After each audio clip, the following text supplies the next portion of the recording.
update the law on that. General yields back. Mr. Schiff is recognized for 15 minutes, and I think then we'll come back to our side for 15, and that should be it.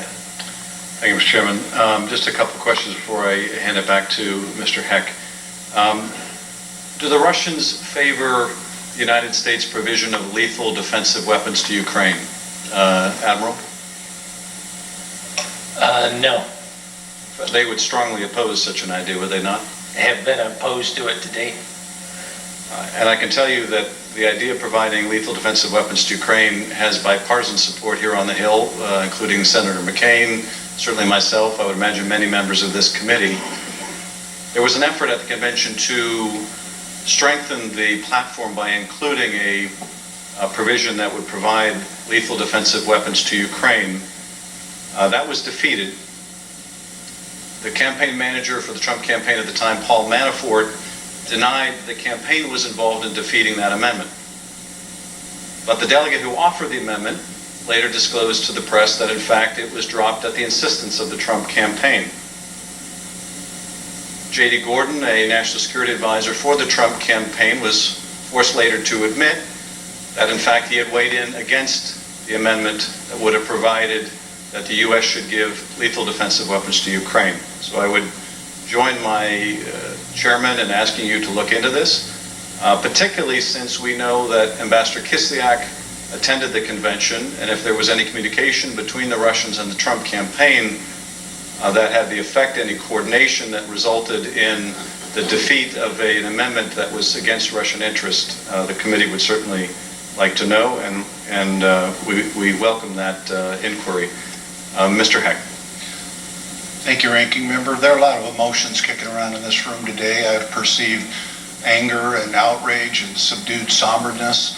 The one I feel overwhelmingly is sadness.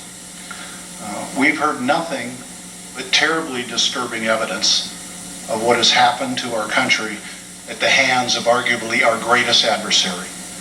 And what's worse, the evidence we've heard so far all seems to lead to the conclusion that they had help from the inside, that this was in part an inside job from U.S. persons, willing American accomplices, or terribly naive ones, or probably both, who helped the Russians attack our country and our democracy. We're both still at the early stages of our investigation. We're not indicting anyone. We're merely laying out some of the evidence and the facts, dirty though they be, sleazy though they be. And no matter what, we can safely conclude at this point that never in the modern era has a president and his administration had so many foreign entanglements that continue to push American foreign policy away from its core roots, beliefs, interests, and alliances towards unprecedented positions that only Putin himself could approve of. How else can we explain the modification to the Republican Party platform in such a decidedly pro-Russian way? Republicans who are always so strong against geopolitical foes like Russia. I know my colleagues on this committee take the Russia threat very seriously. Why wouldn't the people who inhabit the White House? How else can we explain an administration that beats up our oldest allies, like Australia and Britain, and our strongest and most sacrosanct alliance, like NATO, but never, ever say a bad word about Putin? In fact, they say a lot of good words about Putin. An administration that, we have heard decisively, makes up baseless wiretapping charges against a former United States president, equates our intelligence agencies to Nazi Germany, and argues moral equivalence between a repressive authoritarian states with an abhorrent human rights record like Russia and our free and open democracy. And yet, this administration never, ever utters any criticism of Russia. Let's be clear, though. This is not about party. It's not about relitigating the election. It's not as if anything we do here will put a president from a different political party in the Oval Office. So I hope that it's clear that it's about something much more important. And no, it's not about political motivation, to my friend who said and suggested that earlier. This is about patriotism, about something way more important than party. This is about country and the very heart of what this country is built on, which is open, free, fair, trusted elections. We don't take our investigation lightly, and I know you don't. Indeed, you go through a process to even decide to do that, whether to expend the resources, to begin with credible allegations and reason to believe that there is something that warrants it. And I no doubt believe that you have talked to lawyers in and out of the prosecution divisions about whether or not this warrants an investigation. I know you don't take this lightly. But what we have seen is damning evidence today of what Russia did. We've also seen damning evidence of how they did it.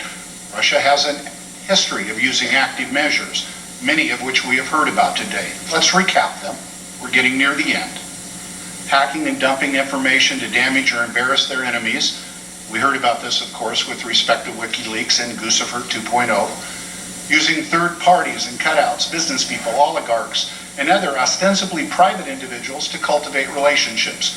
We've discussed Ambassador Sergei Kislyak, Rosneft CEO Igor Sechin, and of course, Vladimir Putin himself. We've also heard about Russia's use of companies like Gazprom, the Bank of Cyprus, Rosneft, and a confusing web of offshore shell companies used, it would seem, to hide or to launder money. We've also heard how Russia released disinformation to spread rumors and confuse the public and sow distrust in the ability to even know truth objectively, using propaganda media outlets, whether directly owned by Russia or not, to release such disinformation in order to claim plausible deniability of Russia's hands. Here again, we see WikiLeaks and Vcr 2.0, but we also see the use of propaganda outlets like RT. And, of course, the use of U.S. persons of influence, whether through active collusion or coordination or naive acquiescence. We don't yet know the full extent to further Russia's attempts to undermine our elections and ultimately weaken our democracy. On that last point, we've heard about quite a few individuals in the Trump orbit who fell somewhere on that spectrum from mere naivete, disturbing enough if this naivete is a feature of those who are supposed to be running our country in foreign policy, to unwitting Russian dupes, to willing blindness to active coordination. This rogues galleries includes those already fired: Roger Stone, advisor to Donald Trump; Paul Manafort, advisor to Donald Trump; Michael Flynn, national security advisor to Donald Trump; Carter Page, advisor to Donald Trump. But the cloud of deep suspicion and Russian entanglements extends to those still in power. Rex Tillerson, Secretary of State to Donald Trump; Michael Caputo, advisor to Donald Trump; Jeff Sessions, Attorney General for Donald Trump, and members of the Trump family itself. This matters. It's serious. Our battleships weren't sunk and our towers didn't collapse a la 2011. But make no mistake, 2016 is a year that we should mark on our calendars. And it's still going on. The attack didn't end on Election Day. And it will continue, as you have suggested, unless we, all of us in this room, stop it. Admiral Rogers, you've proudly worn that uniform your entire career. I am proud of your service and grateful for it. But I would ask you, sir, not even with respect to the specific investigation, to use your own words, as someone who no doubt has been in theater, who's lost brothers and sisters in combat, to explain to me, but more importantly to the American people. Don't assume they know the answer.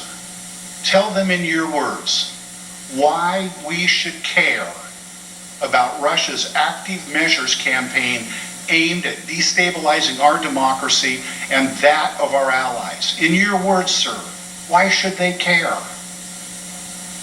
I don't think it's in the best interest of our nation for any external entity to attempt to manipulate outcomes, to shape choices. That should be the inherent role of a democracy. The investigation we're going through, I think, is a positive in the sense that it'll help illuminate to all of us, regardless of party, what are the implications here and what does it mean for us? Because I think our conclusion and that of the intelligence community broadly here is this, absent some change, this behavior is not likely to stop. Absent some change in the dynamic, this is not likely to be the last time we'll be having these discussions about this kind of activity.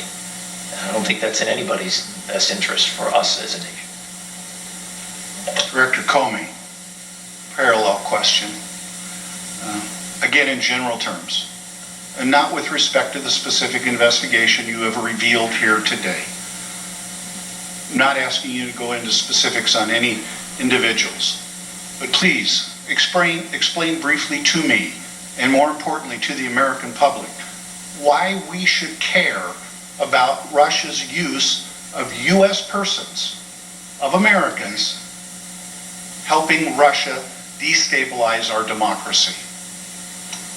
Well, like Admiral Rogers, I truly believe we are a shining city on a hill, to quote a great American, and one of the things we radiate to the world is the importance of our wonderful, often messy, but free and fair democratic system and the elections that undergird it. And so when there's an effort by a foreign nation state to mess with that, to destroy that, to corrupt that, it's very, very serious, threatens what is America.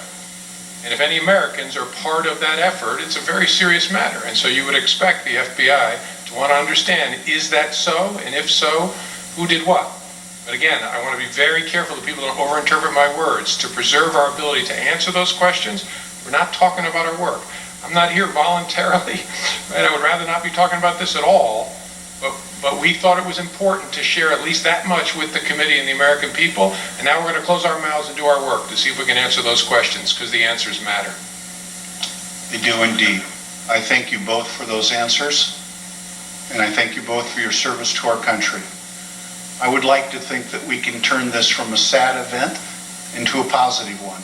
This country has stood up and fought on behalf of its own health and welfare and that of its citizens, and met any number of challenges throughout our nation's history.